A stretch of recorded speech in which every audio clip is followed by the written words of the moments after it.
Because it's a very great honour. खूप छान वाटतं मला की तुम्हाला गाईड करण्यासाठी स्पेसिफिकली.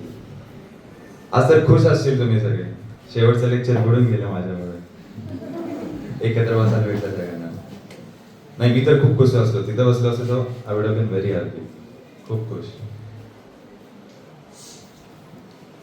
थोड्या वर्षात इवन मी तिथे लास्ट बेंचेस बघून कधी पण काहीतरी इव्हेंट असेल पाठीमध्ये जाऊन बसायचं, मजा करत बसायची. इकडे पुढे आम्ही खूप कमी बसलो खरं नुसतं पनिशमेंट वरून बसलो. स्वतः कधी बसलो नाही. ह्याचा अर्थ हे नाही की आय एम सेइंग की पाठीमध्ये जाऊन बसा, पुढे बसू नका. पुढे बसणारी respect, you all are very best. त्यात काय हरकतच नाही. कारण मी पाठीमागच्याना म्हणतोय तुम्ही पण पुढे येऊ शकता, तुम्ही इथे पण येऊ शकता, तुम्ही हे पण करू शकता, तुम्ही माझ्यासारखं पण बनवू शकता. ती मला क्युरियोसिटी होती. तो माझा एक प्रश्नचिन्ह होता की बाबा आमच्या स्कूल कॉलेजमध्ये यायचे, त्यांनी येऊन बोलायचे आम्हाला. दे यूज टू गाईड अस की वेगवेगळे यायचे. मीन्स लाईक दर वर इन्फ्लुएन्सर्स, भरपूर मोठे मोठे लीडर्स होते. मी माझी डिग्री, इंजिनिअरिंगची degree, Rajnath Singh, defence minister. Do you know who is Rajnath Singh? Rajnath Singh कोण आहे तुम्हाला idea? Rajnath Singh is the defense minister of the entire India. Defense minister, defense who handles army, navy and what is the third? तिसरं काय? Air Force, exactly. हे तिन्हीचे control करणारे आपले defence minister आहेत Rajnath Singh. So त्यांच्या हस्ते मला माझी इंजिनिअरिंग डिग्री दिली गेली. अँड त्यावेळी आय वॉज सो इन्स्पायर्ड की मला खूप छान वाटतं की असे लीडर्स आहेत. मग त्यांच्याशी मी एक दोन शब्द तेवढेच मी स्टेजवर बोलायला भेटले. कारण की त्यांनी मला म्हटलं की काय नाही, 2 हात आहेत, मला पण 2 पाय आहेत, तेवढेच आहे. Mind, your mind it needs to be very sharp. तो जो प्रश्नचिन्ह आहे, I will come to that later. Okay. आणि बसल्या बसल्या even I had the dream, मला ते स्वप्न होतं की इंडियन आर्मी, तो जो युनिफॉर्म असतो, यू लाईक इट ना, स्टार्स, मेडल्स, छान वाटतं ना बघायला. I have the same dream की लेना यार, पाहिजे, हे मला पण पाहिजे. I have to serve the nation. Okay. मी पण ऑर्डिनरी होतो तुमच्यासारखं, जस्ट ऑर्डिनरी, पासिंग मार्क्स तेवढंच. 12th नंतर दॅट्स अ डिफरंट स्टोरी, ती वेगळी स्टोरी आहे. मी कसं काय अभ्यास केला वगैरे. खरं 10वी 9वी 10वी खूप काव मार भरपूर मम्मीचा, तसं काय पण तुमच्यासारखंच आहे. तसं काय लेख एक्सलंट तुम्ही असं का म्हणू नका. Okay. Ordinary but one thing, एक चीज, एक गोष्ट, जो ड्रीम आहे त्याच्यावर मी गिवअप केला नाही. खूप चॅलेंजेस आले, खूप बॅड एक्सपिरियन्सेस, एव्हरीथिंग. खरं मी गिवअप नाही केला. I tried till my last attempt, till my last complete, till my last breath. शेवटच्या श्वासापर्यंत मी ट्राय केलेला आहे. 100%, not even 99, 100%. Okay. And first of all I would like to tell you, मी तुम्हाला सांगू इच्छितो की SSB हा काय असतो. What do you mean by SSB? हे मी जो इंटरव्ह्यू दिला आहे, how I got selected as a lieutenant. मी लेफ्टनंट कसा झालो, लेफ्टनंट काय असतं. इंडियन आर्मी म्हटल्यावर तुम्हाला एक ग्रॅज्युअली तुम्हाला डोक्यात येतं की बंदूक घ्यायचं, निघून जायचं, border line, take your gun, go shoot anywhere you want. That's just a normal soldier. Lieutenant is an officer. Okay. Let me tell you की SSB काय आहे, कशी काय, त्याला काय कसं प्रिपरेशन करायचं असतं, what is the entire process. Okay. Are you excited? You excited to know? Okay. And throughout मला एक्सप्लेन दिस, मी हे काही एक्सप्लेन करतोय, तुम्हाला काही डाऊट असेल, सिंगल डाऊट, काही गोष्ट कळाली नाही, हँड्स अप किंवा डिरेक्टली तुम्ही बोलून द्या. वाय, का डाऊट विचारणं का गरजेचं आहे. तुम्हाला जो डाऊट आहे ते सगळ्यांनाच डाऊट असतो, खरं विचारणारा एकटाच असतो. पोरे काय म्हणतात, विचार विचार, तू विचार, नाही तू विचार. काय नसतं, विचारणाऱ्याला 100 पॉईंट असतात. भले तो काही विचारू दे, त्याला काही पॉईंट नसू दे, काही त्याला बेस व्हॅल्यू नसू दे, but asking doubt is the first thing. कारण का even somewhere I will feel excited की टेल यू मोर. तुम्हाला मी ज्यादा सांगू, तुम्ही डाऊट विचारला मी अजून बोलत राहीन, तुम्ही डाऊट विचारला मी अजून बोलत राहीन. नंतर काय, मी जे घेऊन आलोय तेवढंच बोलेन, निघून जाईल. Why I am telling you this, की तुम्हाला पण हे कळू दे. बिकॉज लॅक ऑफ अवेअरनेस, मुलांना माहित नाही what you mean by. Does anyone have idea SSB काय असतो, काय इंटरव्ह्यू असतो? असेल तर बेस्ट, अजून एकदा ऐकून घ्या. Okay. So let me start. SSB stands for services selection board. Services selection board म्हणजे ही जी सर्व्हिस आहे त्याला सिलेक्ट करणारा तो बोर्ड असतो, त्याला SSB म्हटलं जातं. ओव्हरऑल इंडिया असे 4 बोर्ड आहेत. Okay, first one is Allahabad which is Prayagraj, second Bangalore, third Jalandhar आणि फोर्थ आहे भोपाळ. हे पूर्ण इंडियामध्ये फॉर आर्मी हे 4 सिलेक्शन बोर्ड आहेत. टू शॉर्टलिस्ट की आपण तिथे जाण्यासाठी काय पात्रता हवी. फॉर मी आय एम अन इंजिनियर. मी बीटेक केलेलं आहे इन मेकॅट्रॉनिक्स. मेकॅट्रॉनिक्स म्हणजे माहिती आहे, mechatronics is mechanical and electronics. Mechanical, electronics, mechatronics म्हणजे मी दोन्ही सब्जेक्ट शिकले 4 वर्षात, mechanical plus electronics. So for mechatronics तुम्हाला throughout your entire degree म्हणजे तुमच्या कम्प्लीट ग्रॅज्युएशनच्या ड्युरेशनमध्ये तुम्हाला प्रत्येक सब्जेक्टला त्यांच्या हिशोबानेच मार्क्स पाहिजेत. एकही मार्क तुम्हाला खाली नाही, बिलकुल नाही. तुम्हाला एक विशिष्ट पर्सेंटेजनेच ती डिग्री पास करायची, तरच तुम्ही पात्र होतायचा. If not, suppose if you don't do that, तुमच्या भले थोडे मार्क्स कमी आले, then there is a written exam called as CDS, Combined Defense Services. तो रिटर्न पेपर तुम्ही द्यायचा. त्या रिटर्न पेपरमध्ये तुम्ही मार्क्स पाडायचे आर्मीचे, and then you will be call for SSB interview. Okay, this is clear. I had माझ्या इंजिनिअरिंगच्या डिग्रीमध्ये तेवढे माझे पर्सेंटेज होते. त्यानंतर मी शॉर्टलिस्ट झालो फॉर SSB. मग SSB साठी तुम्हाला सेंटर सिलेक्ट करायचा असतो की या 4 ठिकाणी तुम्हाला तुमचा इंटरव्ह्यू कुठे द्यायचा आहे. तर माझ्याकडे आला चान्स की एक तर प्रयागराज घ्यायचं, भोपाळ, जलंधर किंवा बेंगलोर. मग मी सर्च केलं की 4 सेंटर कसे आहेत, कुठं काय आहे, कसं काय सिलेक्शन असतं, कुठला सेंटर छान आहे, मस्त आहे, दिसायला पण भारी आहे वगैरे. Then I got to know की प्रयागराज इज द ओल्डेस्ट, सगळ्यात जुना अँड द बिगेस्ट, सगळ्यात मोठं. Overall India top number 1 is the Prayagraj centre. हे मी प्रयागराज सेंटर सिलेक्ट केलं. अँड त्याचा एक डिसएडव्हान्टेज होता की प्रयागराज सेंटरला सिलेक्शन रेट 0.2% आहे. Out of 100 only 0.2% selection rate आहे. इतका कमी सिलेक्शन रेट. इवन ते माहीत असून मी प्रयागराज सिलेक्ट केलं ॲज अ चॅलेंज की बाबा ह्या 3 मधून झालं तर झालं, खरं या 4 मधून प्रयागराज मधून झालं तर अजून मजा येईल. Exciting, thrill, challenge, accepting challenge. That's the first step, initiative. He challenge स्वतःहून घेणं, ती आपल्याला संधी बघून ते चॅलेंज स्वतःहून घेणं. तिथे बसून राहिलं का, आय नॉट सेइंग की हे 3 घेऊ नका, सगळ्यात टफ घेऊन जा. फॉर मी ते सिलेक्ट केलं. आफ्टर दॅट आम्ही तिथे रिपोर्ट झालो. आमचे सगळे डॉक्युमेंट्स असतात, तुमचे 10th 12th certificate, your entire marksheets, तुमचे आधार कार्ड वगैरे असे वेगवेगळे सगळे आम्ही डॉक्युमेंट्स घेऊन तिथे गेटवर गेलो. त्या दिवशी रिपोर्टिंग झाली होती ऑफ 190 स्टुडंट्स. 190 मुलं आले होते तिथं पहिल्या दिवशी. सकाळी 5 वाजता आम्हाला बोलवलं. मी सकाळी 5 वाजता पोहोचलो. आमचे सगळे डॉक्युमेंटेशन केले. म्हणजे डॉक्युमेंटेशन पण प्रॉपर असणं खूप गरजेचं असतं. तुमचे सगळे डॉक्युमेंटेशन, तुमचे जे काही तुमचे 10th सर्टिफिकेट आहे, तुम्ही आता तुमच्या स्कूलमध्ये कुठली ॲक्टिव्हिटी करा, की छोटं स्पोर्ट्सचं सर्टिफिकेट, कुठले तुम्हाला सर्टिफिकेट भेटलं, एक साधी कुठली तरी टेस्ट असेल की हे जो बुके बनवला, खूप छान बुके बनवला, क्राफ्टचा असेल, क्राफ्टमध्ये काय ते सर्टिफिकेट भेटलं तर ते प्रिझर्व ठेवा. त्याला तुम्ही वाया घालू नका. ही तुमची प्रोफाईल आहे, ती तुमची अचिव्हमेंट आहे. You should be proud. Keep it. Okay, मी तुम्हाला ते पुढे सांगतो त्याचा काय उपयोग आहे तुम्हाला. तर मी सगळे डॉक्युमेंट्स तयार केले आणि then I went for the SSB interview. मग त्या इंटरव्ह्यू नंतर आमचे डॉक्युमेंट्स सगळ्यांचे चेक केले आणि 190 पैकी नुसतं 136 मुलं त्यांनी गेटच्या आत घेतली. का उरलेली मुलं त्यांनी हाय तशी घरी पाठवली, कारण त्यांचे डॉक्युमेंट्स बरोबर नाही आहे. So you need to keep your documents proper, ही पहिली गोष्ट. आणि आफ्टर दॅट 136 मुलांची आमची डे 1 ला एक टेस्ट असते. आमचे बॅग वगैरे आम्ही तिथंच ठेवले. सकाळी 5:30 वाजता गेटवरच आम्ही बॅग ठेवले. मिलिटरी सेंटर, सिलेक्शन सेंटरच्या आत आम्ही गेलोच नाहीये.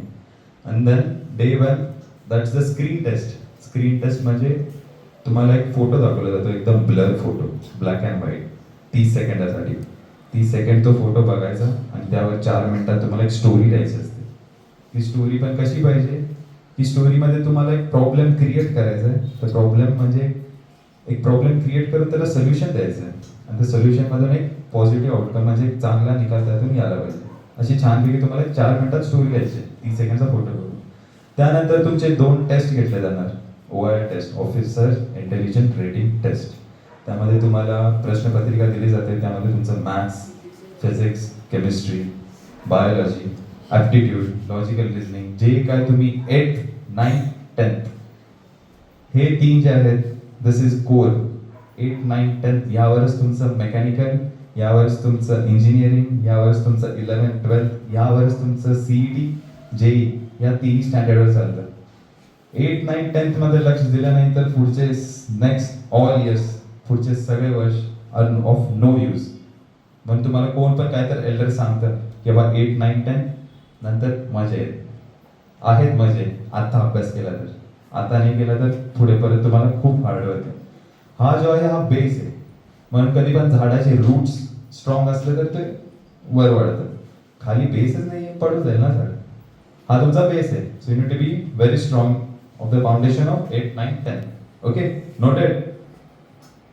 देन आफ्टर दॅट आमची टेस्ट घेतली गेली. मग त्या टेस्टमधून ते जेव्हा मी स्टोरी केली होती, मग 10 मुलं एकत्र बसून तुम्ही स्टोरी सांगता, एक डिस्कशन करतात. त्या डिस्कशनमध्ये तुमचा इंग्लिश स्पीकिंग, हा complete interview full on English speaking असतो. ओके, अँड तुमचं कम्युनिकेशन चेक केलं जातं. The way your narrating the story, तुम्ही स्टोरी कशी सांगताय, तुम्ही बोलताना पुढची मुलं ऐकतात का नाही, हे करून 136 मुलं आम्ही ही टेस्ट दिली वेगवेगळ्या ग्रुपमधून. आणि दुपारी 12 वाजता निकाल लागला आणि 136 पैकी नुसतं 36 मुलं सिलेक्ट झाले. 100 मुलांना त्यांनी हाय तसं गेटवरून बॅग घेऊन परत घरी पाठवलं. मग आम्ही 36 मुलं आमचे बॅग घेऊन आत गेलो. त्यानंतर आमचे फोन, लॅपटॉप, घड्याळ या सर्व वस्तू त्यांनी जप्त केल्या. त्यानंतर आमचं डॉक्युमेंटेशनचं काम झालं आणि आम्हाला रूम अलोकेट केल्या तिथे आत मिलिटरी सेंटरच्या आतमध्ये. आणि आम्हाला इन्स्ट्रक्शन दिलेली सकाळी 5 वाजता यायचं आहे दुसऱ्या दिवशी. घड्याळाने रूमवर घड्याळाने कुठं काय घड्याळाने खरं सकाळी 5 वाजता पोहोचायचं. 5च्या आधी यायचं नाही, 5च्या नंतर यायचं नाही, एक्झॅक्टली 5 वाजता तुम्हाला पोहोचायचं. 3 मिनिट पण वर खाली झाले तर तुम्हाला एक लेटर घेऊन यायला लागतं की मी 3 मिनिट का लेट झालो. Means being on time, discipline राहणं. This is where discipline matters. Okay, बॉडीला क्लॉक पाहिजे तुमच्या. दरवेळी की बाबा कोण जर सांगताय तरच घ्यायचं. म्हणजे एक रुटीन, डेली रुटीन असणं, दॅट इज डिसिप्लिन. रोजचं एक शेड्यूल असणं तुमचं, दॅट इज डिसिप्लिन. तुमचा रोज लेक्चर 1 तास असतो किंवा किती पण तुमचा वेळ असू दे, त्यानंतर तुम्ही वेगळे सब्जेक्ट चेंज करता. दिवसभर तुम्हाला मॅथ्स शिकवलं, तुम्ही इच्छा होईल का तुम्हाला शिकायची नाही ना. की डिसिप्लिन, रुटीन डिसिप्लिन, त्यामध्ये टायमिंग खूप गरजेचं आहे. मग सकाळी 5 वाजता मी रिपोर्ट केलं. सेकंड डे आमची psychological test, return test continue. Return टेस्टमध्ये तसे तुम्हाला सेम 12 फोटो दाखवले जातात, 1 टाक, 12 images, 30 second 4 minute story, 30 second 4 minute story, असे 12 इमेजेस. 12 इमेजेस नंतर तुम्हाला 60 शब्द दाखवले जातात. शब्द इंग्लिश डिक्शनरीमधून कुठलाही शब्द दाखवला जातो, ओनली फॉर 15 सेकंड्स. 15 सेकंडमध्ये तो शब्द बघायचा, त्या शब्दावर एक तुम्हाला सेंटेन्स तयार करायचं. 15 सेकंडानंतर तुम्हाला शब्दाचा अर्थ पण समजून घ्यायचा आहे. तुमच्याकडे घड्याळ नाही आहे आणि स्क्रीनवर आम्ही असे सेम 36 मुलं बसलेलो आणि इथं प्रोजेक्टर आहे. प्रोजेक्टरवर तो शब्द येत होता आणि आम्ही तो लिहित होतो. खरं 15 सेकंड कधी होता तुम्हाला कळणार पण नाही ना. आणि 15 सेकंडमध्ये तो आपल्याला लिहायचा आहे आणि पुढचा शब्द पण आपोआप येऊन जाईल. तुम्हाला कळणार पण नाही पुढचा शब्द कधी आला. त्या शब्दाला नंबर नाहीये, काहीच नाहीये. तर तुमच्या आन्सर शीटवर 1 ते 60 मार्किंग आहे. चुकून एक शब्द सुटला, तिसरा शब्द तुम्ही दुसऱ्या नंबरवर लिहिला तर काय होईल, तुमची पूर्ण ऑर्डर चुकून जाईल. म्हणजे तुम्हाला किती फास्ट तुमची थिंकिंग कॅपॅबिलिटी, तुमची जी विचार करण्याची क्षमता आहे केवढी फास्ट पाहिजे. तुम्हाला परसेप्शन केवढं, म्हणजे तुम्ही गोष्टी बघून त्यातून लगेच शिकणं.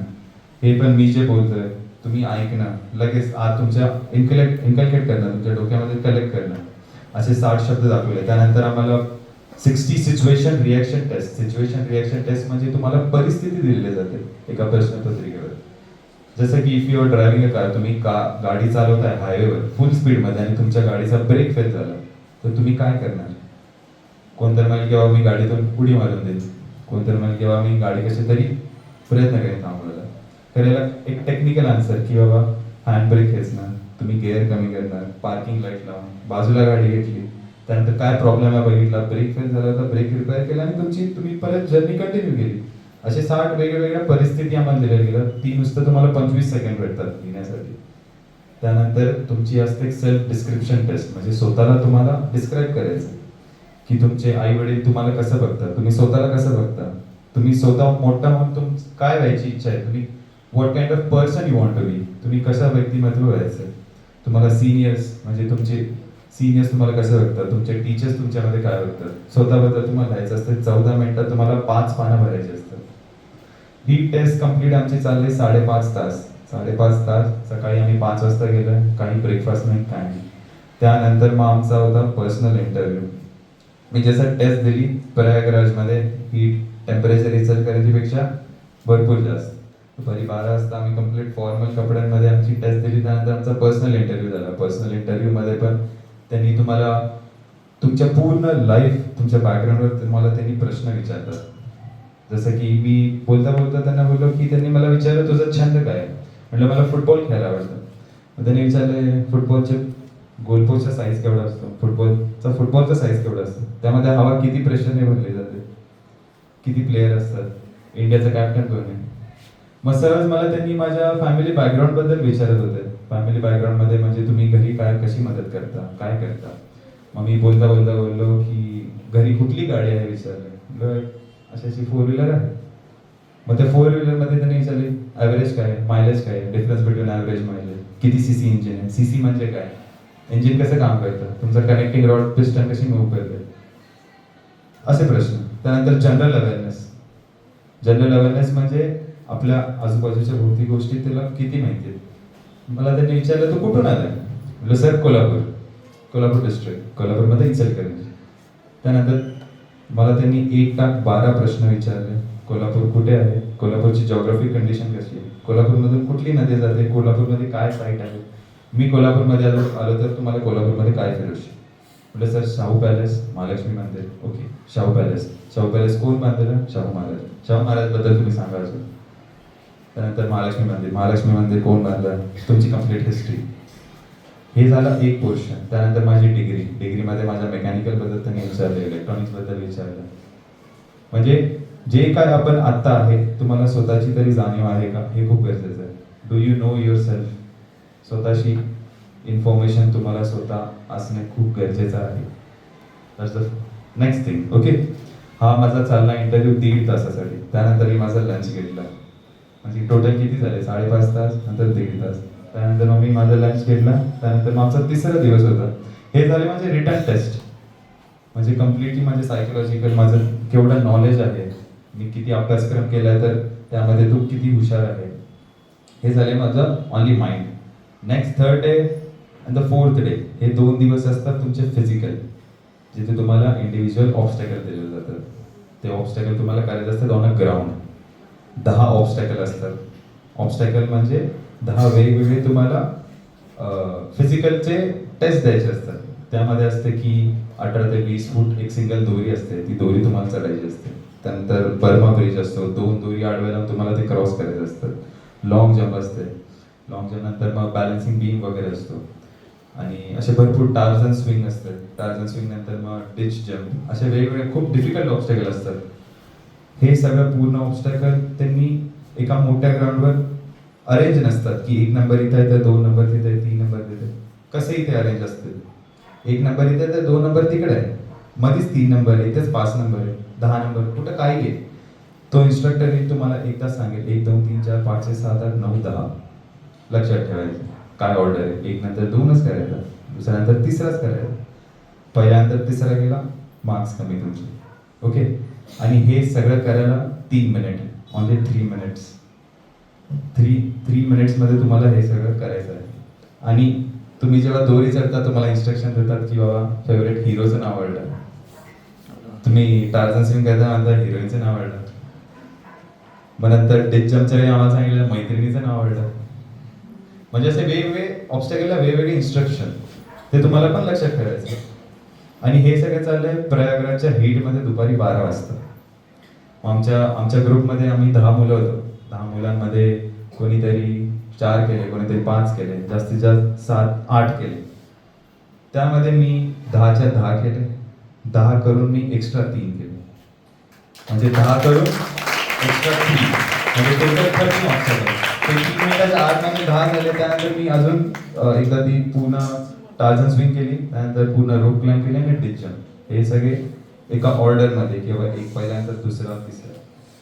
Y, because I was dedicated, किंवा मला आवडतं स्पोर्ट्स वगैरे, की त्यामध्ये फिजिकल फिटनेस ते वगैरे झालं. त्यानंतर होते आमचे ग्रुप डिस्कशन. ग्रुप डिस्कशनमध्ये म्हणजे तुम्ही एका ग्रुपमध्ये बसले जाणार आणि तुम्हाला एक टॉपिक दिला जातो ऑन जनरल नॉलेज. जसे की आम्हाला टॉपिक दिला होता, आता काय चालू आहे करंटली ऑल ओव्हर वर्ल्ड, एक बेसिक तरी आयडिया असेल की इराण इस्रायल युएसएचा वॉर सुरू आहे. वॉरमुळे आपल्या इंडियावर गॅसची कमी, मध्ये तुम्ही बघितलेला सिलेंडरचा प्रॉब्लेम, इन्फ्लेशन, असे टॉपिक तुम्हाला दिले जातात आणि त्यावर तुम्हाला डिस्कशन करायचं असतं. त्यामध्ये पण खूप कोर असतात.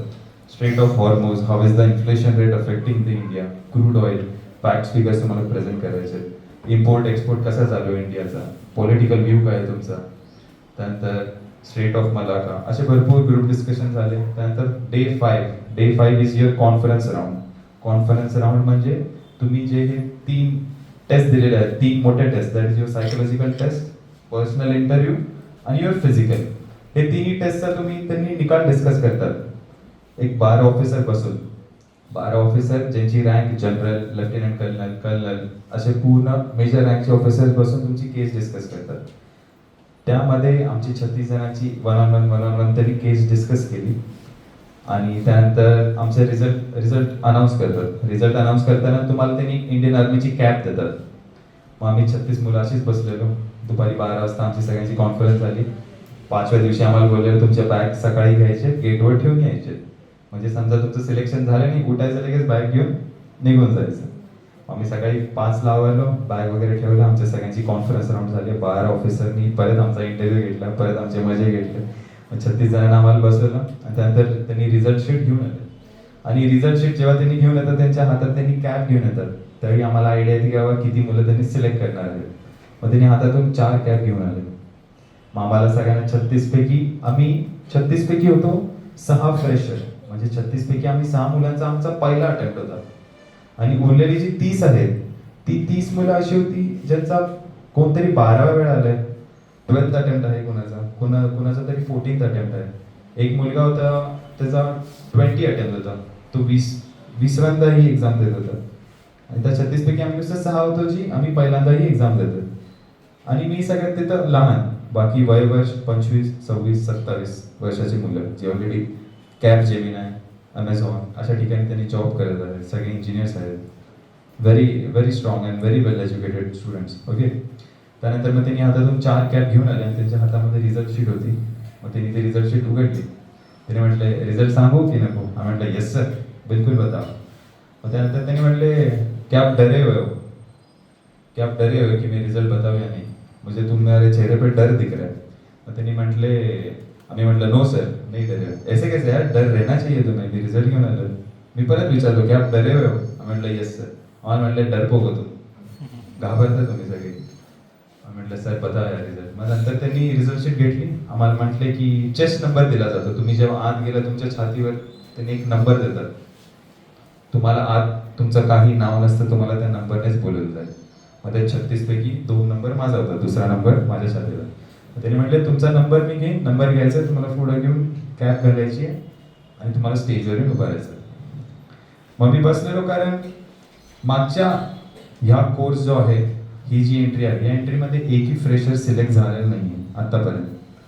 मग त्यावेळी मी खूप कमी अपेक्षा, म्हणजे होण्याचे चान्सेस खूप कमी होते की सिलेक्ट व्हायचे. त्यावेळी मी बसलो होतो, दुपारची वेळ, थोडा आळस आलेला आहे. तुमच्यानेच जरा गुंगी लागते, भूक लागलेली मस्त वेगळी. सकाळी 5 वाजता उठलं, गुंगी लागते. म्हणलं अरे सोडा लवकर सांगणार रिझल्ट. खरं ती जी अपेक्षा असते, मला माहित होतं की आतापर्यंत या पूर्ण कोर्समध्ये एकही फ्रेशर सिलेक्ट झालेला नाही. माझा हा पहिला अटेम्प्ट आहे आणि फर्स्ट अटेम्प्ट मध्ये कोणी घेतलं नाही. अपेक्षाला इंग्लिशमध्ये काय म्हणतात? होप जो असतो, hope is a very good thing, very great thing friends. Okay. Hope ही जी एकच वस्तू आहे ना, ही एकच वस्तू आहे जी आपल्याकडे आहे. बाकी आपल्या हातात काही नसतं. हार्डवर्क, टॅलेंट, कुणाला काय जादा दिलंय, कुणाला कमी दिलंय, कुणाचा IQ कमी आहे जास्त आहे. खरं होप ही अपेक्षा ठेवण्याची क्षमता, ही एकच गोष्ट आपल्याकडे आहे आणि ही एक गोष्ट आपल्याला मास्टर करून घ्यायची. मी तिथे बसलेलो की मी कम्प्लिटली पूर्णपणे अपेक्षा सोडल्या नाही की मी सिलेक्ट होणारच नाही. तर मग काय होतं, निगेटिव्हिटी येते अंगात, माइंडमध्ये निगेटिव्हिटी येते की बाबा नाही होणार. म्हणजे कुठेतरी बॅक ऑफ माइंड असतं बाबा सगळ्यांनाच व्हायचं. आता मी बोलतोय, कुणाला तरी वाटत असेल बाबा मला पण व्हायचं आर्मीमध्ये. ऑफकोर्स यार, मी तर लहान असताना प्रत्येक मुलगा आयुष्यात एकदा तरी स्वप्न बघतो की बाबा आर्मीमध्ये जायचं. लहानपणी असताना नुसतं वाटतं बाबा बंदूक पकडायची, नंतर वाटतं की बाबा ती लाईफ खूप चांगली आहे. जसं तुमचं एज वाढत जाईल तुम्हाला कळतं की बाबा मैत्रीचा ब्रदरहुड जो असतो, जी आपण साथ एकत्र जे असतात. उरी पिक्चर बघितला तुम्ही? उरी मूवी, अजून कुठली वॉर मूवी काही असतं ते, त्यामध्ये कसा थ्रिल असतो, मजा असतो, ती तशी ड्रीम म्हणजे तो होप. त्यावेळी मी बसून मी अपेक्षा सोडली नाही, कमी होती करीब होती. So hope is the best thing, ती एक लक्षात ठेवायचं. काही होते अपेक्षा ठेवायची, नुसतं बसून काही अपेक्षा ठेवायची नाही, त्यासाठी काय तर पाठी तुमचा हार्डवर्क पण पाहिजे. ओके. मग त्यानंतर माझं रिझल्ट शीट त्यांनी घेतले, 4 कॅप होते त्यांच्याकडे, माझं नाव त्यांनी घेतलं, नंबर घेतला, मी असं बसलोय, झोप आलेली बारीक. परत छाती बघितला, अरे 2 नंबर आपला. म्हणाले number 2 stand up you fool come here. म्हटलं उठलो, म्हटलं येस सर. कॅब घेतली, मी उभा राहिलो. नंतर काय, अजून 3 कॅब आहेत ना, अजून पुढची त्यांनी 3 नाव घेणार. नंतर त्यांनी म्हटलं नेक्स्ट, आणि त्यांनी ती फाईल फट्ट करून बंद केली आणि म्हटले बास, दॅट्स इट. आम्ही एकच मुलगा घेतो तुमच्यामधून, rest of you can get up. या मुलांना तुम्ही ग्रीट करा आणि तुम्ही निघून जा. म्हणजे पूर्ण अख्ख्या कोर्सला 190 पैकी नुसतं एकच मुलगा सिलेक्ट झाला, तो पण फ्रेशर आतापर्यंत. म्हणजे तिथं पण गेली, तिथं पण मी हिस्ट्री बनवली. तर अलाहाबाद प्रयागराज बोर्डला I was the first fresher to get recommended in the entire course. म्हणजे hope with your hard work, hope with your determination, hope with your talent, hope with all your luck. तो एक फॅक्टर, ती गोष्ट माझ्याकडे होती, ती मी मास्टर केली आणि मग मी माझी पर्सनॅलिटी चेंज केली. हा असतो कम्प्लीट तुमचा SSB इंटरव्ह्यू. त्यानंतर जेव्हा मी सिलेक्ट झालो, त्यानंतर मी जेव्हा सिलेक्टेड मुलांच्या सोबत मला पाठवलं गेलं. मागच्या कोर्समध्ये किती त्यावेळी नुसतं 12 का 13 मुलं सिलेक्ट झाली होती मागच्या वेगवेगळ्या म्हणजे मागच्या दिवसांमधून. मग त्यामधून कळालं की मी एकटाच आहे जो पहिल्या अटेम्प्टमध्ये झालेला आहे. आणि जी ती 12 मुलं होती त्यांचे कोणाचे तरी वडील, कोणाचे तरी घरचे ऑलरेडी आर्मी बॅकग्राऊंडमधनंच आलेले आहेत. मी असं होतं की माझं आर्मी बॅकग्राऊंड नाही आहे, मला काही आयडिया नव्हती SSB काय असतो काय नाही. मी तुमच्या आणि यूट्यूब, सोशल मीडिया यातूनच शिकलो, एकामेकासोबत विचारून. म्हणजे तुम्हाला जो इंटरनेट दिलेला आहे, तुमच्याकडे जी मीडिया दिलेला आहे, त्याचा तुम्हाला प्रॉपर यूज करायचं पण गरजेचं. असं काय नाही की बाबा मी फोन घेऊन बाबा बातम्याच वाचत असतो, हेच बघत असतो, तसं काय नाही. गेम वगैरे सगळं सबकुछ सगळं खेळायचं. फुटबॉल आवडतं, डेली फुटबॉल. खरं काय आपलं एक रुटीन आहे ना, ही गोष्ट पण करायची गरजेचं आहे. ही पण आपली प्रायोरिटी आहे. प्रायोरिटी मेंटेन ठेवणं हे पण गरजेचं आहे. कुठल्या वेळी कुठल्या गोष्टीला महत्त्व द्यायचं. Right place, right time, right uniform, या 3 गोष्टी खूप गरजेच्या आहेत. राईट प्लेस म्हणजे बरोबरची जागा आणि बरोबरची वेळ आणि बरोबरचा तुमचा युनिफॉर्म. या 3 गोष्टी तुम्ही फॉलो केला, you can succeed in life. माझ्यापेक्षा भरपूर लोकांपेक्षा तुम्ही पुढे जाशील. सक्सेस अपने आप पीछे आ जाएगा. ओके.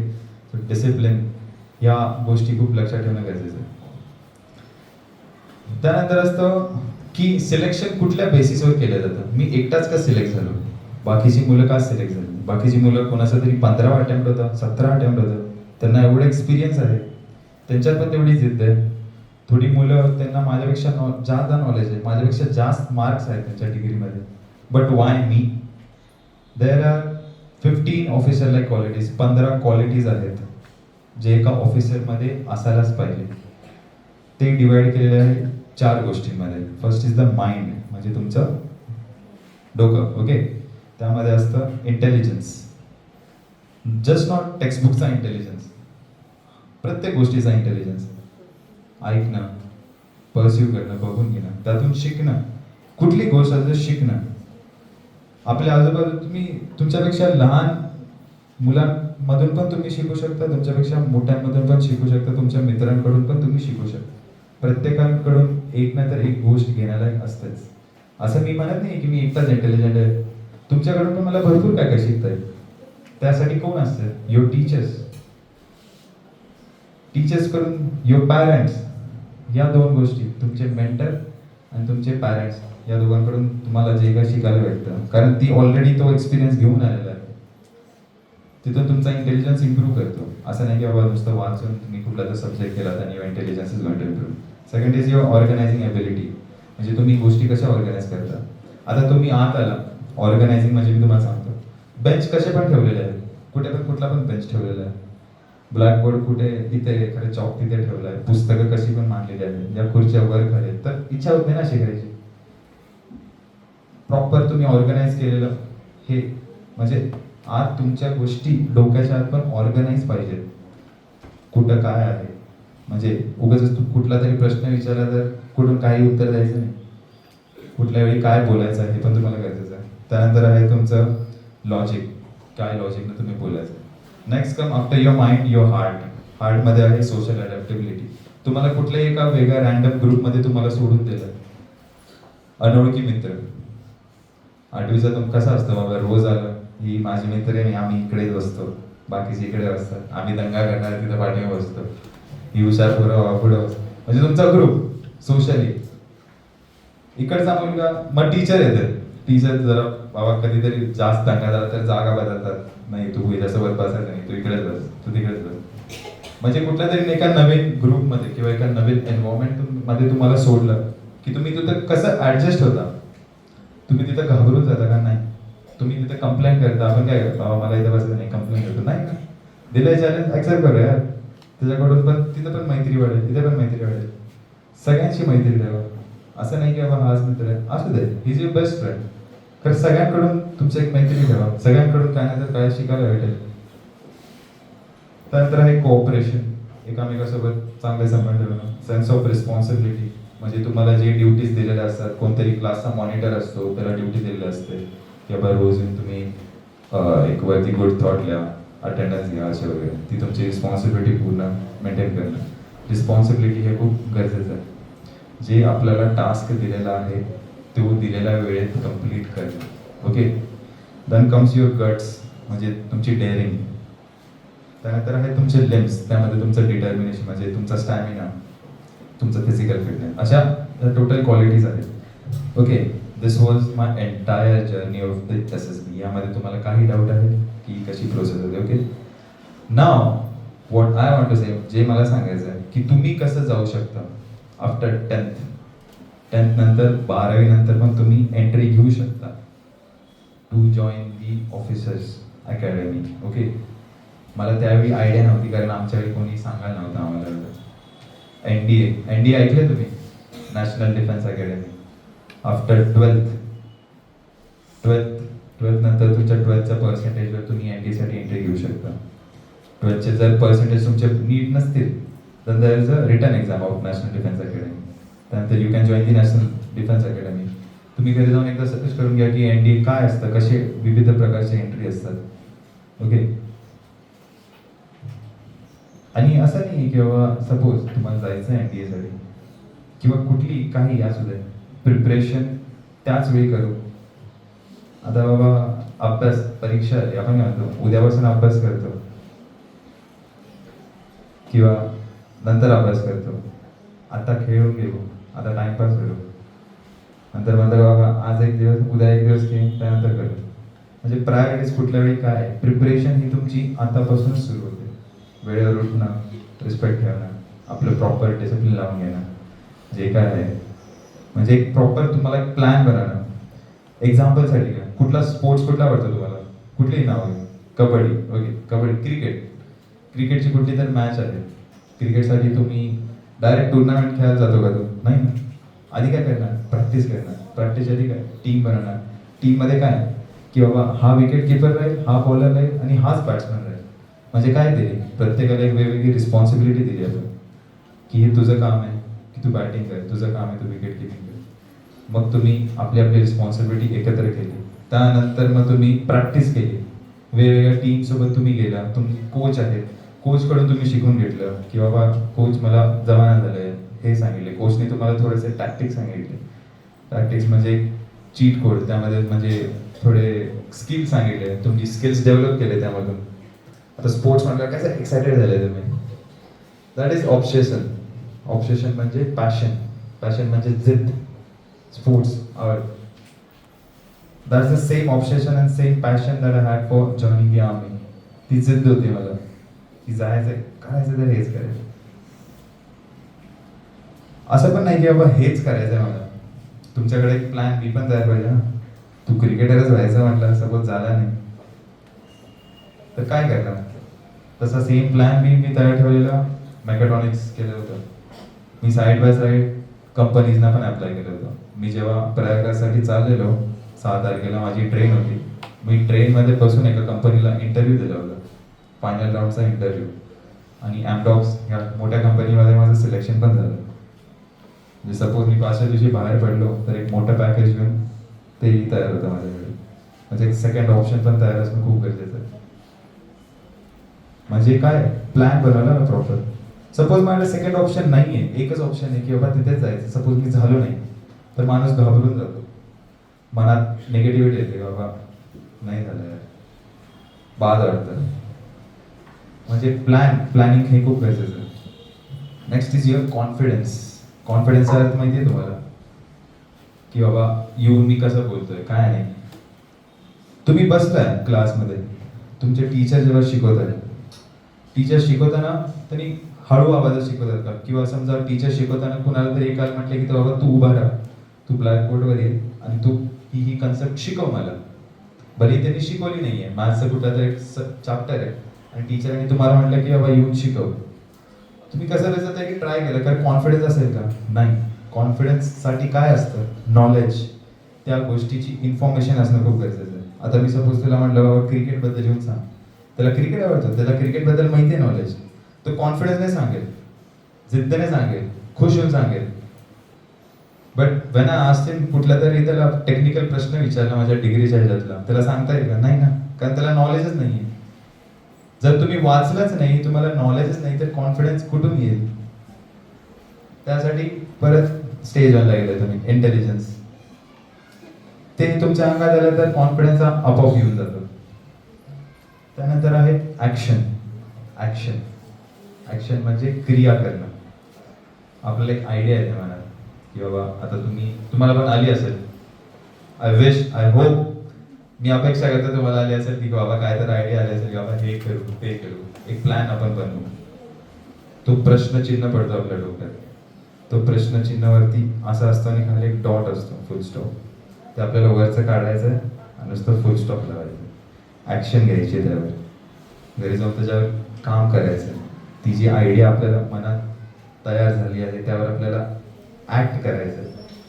त्यावर लगेच आपल्याला क्रिया दाखवायची. नुसतं क्रिया दाखवून अर्थ नाही. ऍक्शनसाठी तुम्हाला त्याची रिस्पॉन्सिबिलिटी घ्यायला लागणार. मग ती रिस्पॉन्सिबिलिटी घेऊन त्याच्यावर काम करायला लागणार. ते काम करून मग मला पूर्ण तुमचं 100% देऊन दिलेल्या वेळेत ते कम्प्लीट करायला लागणार. त्यासाठी काय करायला लागतं? स्वप्न बघायला लागतं. Dream. You have to dream and always dream big. Never dream small. And when you dream, action, put your action तुरंत. ओके. आणि व्हॅलिड ड्रीम वगैरे काय पण स्वप्न नका बघू. जे पॉसिबल आहे तेच. आणि अनेक गोष्ट, नथिंग इज इम्पॉसिबल. इम्पॉसिबल अशी काही गोष्ट नाही आहे. एकदा तुम्हाला कळालं की बाबा काय करायचं आहे, ह्युमन ब्रेन हे जे डोकं आहे ना, हे जादू करू शकतं भरपूर गोष्टी. आता समजा तुम्ही रोज एक दिवशी तुम्हाला मी 10 किलोमीटर पळवलं. कसं बसं तुम्ही खाली पडून पळले, कारण मी मारून तुम्हाला पळवलंच 10 किलोमीटर. पुढच्या दिवशी मी तुम्हाला परत ग्राउंडवर आणलं, तुम्हाला म्हटलं पळ. तुमच्या डोक्यात एक विचार असेल की बाबा मी मागच्या दिवशी 10 किलोमीटर पळलं, मी आज पण पळणारच. तिथे येते तुमची सेल्फ रिस्पेक्ट की बाबा मी काल पळलं, मी आज काय नाही पळू शकत. आज तरी बाबा 10 पेक्षा 1 पाऊल जादा टाकेल. That is 1% better every day than yesterday. काल जो मी माणूस आहे त्यापेक्षा मी आज चांगला माणूस पाहिजे. 1% तरी चालेल. 1%, 1% दॅन येस्टरडे. कालच्यापेक्षा आज मी चांगला आहे. रोज तेव्हा आपण झोपायला जातो त्यावेळी आपल्याला म्हणायचं की बाबा आज एक चांगली गोष्ट काय केली, आज मी काय चांगलं शिकलो. हळूहळू स्टेप बाय स्टेप. एकदम झेप भेटा तर यार मस्त, एक नंबर. मला पण भेटायचं तुम्हाला. खरं स्टेप बाय स्टेप, हळू, patience. 1% better every day. And success हे जे तुम्हाला फायनल जो रिझल्ट असतो हे लगेच येत नाही. Success only comes from motivation. मोटिवेशनमधून येत नाही किंवा मी तुम्हाला सांगतो हे करा ते करा, मोटिवेशन नाही. तिथे परत तुमची येते कन्सिस्टन्सी. तुम्हाला मी एकच दिवस 10 किलोमीटर पळवलं, त्यानंतर कुणाची रिस्पॉन्सिबिलिटी आहे रोज पळायची? तुमची. म्हणजे कन्सिस्टन्सी राहणं, कन्सिस्टंट ठेवणं. घोड्याला काय करतो आपण? पाण्याजवळ घेऊन येतो, पाणी प्यायची त्याचं काम आहे. तुम्ही आला बाबा पाणी लागलं, त्यामध्ये नाक बीक बुडवलं तर प्यायचं काय नाही, त्याची चॉईस आहे ना शेवटी.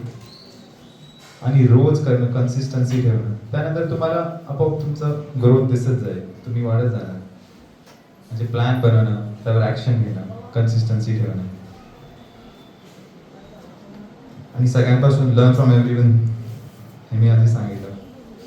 आणि ह्या जेव्हा गोष्टी तुम्ही करायला लागता, त्या हिशोबाने तुमची पर्सनॅलिटी चेंज होते. आणि जशी तुम्ही तो चेंज तुम्ही बघायला लागता, कारण आपण माणसाची सायकोलॉजी बदलू नाही शकत, जे काय ते ऑलवेज चेंजेस ऑफ मेंटॅलिटी. आणि ही जी लढाई आहे ही आपल्या बाजूवाल्यासोबत नाही आहे. आपण कसं करतो क्लासमध्ये की बाबा हा फर्स्ट रँक आला आहे, हा सेकंड रँक आला आहे, नाही बाबा मला ह्याच्यावर जायचं, त्याच्यावर जायचं. आता समजा तुमच्या क्लासमध्ये 15च मुलं आहेत किंवा 5 मुलं आहेत मिनिमम, 5 मुलांच्या तुम्ही रँक काढता 5, म्हणलं हा मी 5व्या रँकवर आलो. असं नाही ना. समजा रँक 1 असेल 60% 100 पैकी, मग तुम्ही काय स्वप्न बघणार? की तुम्ही जर लास्ट रँकवर असेल तर तुम्ही स्वप्न बघणार की बाबा मला 60% पेक्षा वर जायचं. तो त्याचा स्टँडर्ड आहे ना, ती त्याची परफॉर्मन्स आहे. तुमची परफॉर्मन्स काय आहे त्यावर. म्हणजे ही लढाई कुणाशी आहे? स्वतःशी आहे. It's you versus you. ही लढाई तुमची स्वतःशीच तुम्हाला स्वतःशी जिंकायची आहे. आणि त्यामधून one of you has to go. स्वतःमधून एका पर्सनॅलिटी तुम्हाला सोडून द्यायची. तर तुम्ही एकच काय ठरवणार, एक तर रँक 5च राहणार किंवा रँक 1च राहणार. मध्ये अडकून तुम्ही कधीच राहत नाही. जर मध्ये अडकून राहिले तर टांगून राहिले. ओके. आणि फेल्युअर्स की बाबा एकदा नाही केले, ते मी त्या मुलांकडून शिकलं जे मी 20 अटेम्प्ट दिले पूर्ण त्याच्या लाईफमध्ये. गिव्हअप नाही केलं कधी. फेल्युअरमधून तुम्ही शिकता. म्हणजे तो एक दिवस जिंकण्यासाठी तुम्हाला रोज हरायला लागतं. एक दिवस तुम्हाला नुसतं तिथे येऊन जिंकण्यासाठी you have to lose every day to win just one single day. पण काय पण करा, जस्ट ड्रीम बिग आणि त्यावर ॲक्शन घ्या. आणि जो प्रश्नचिन्ह आहे त्याला मिटवून टाका ॲक्शन आहे तुमच्या. That's all I like to say. Thank you. जय हिंद.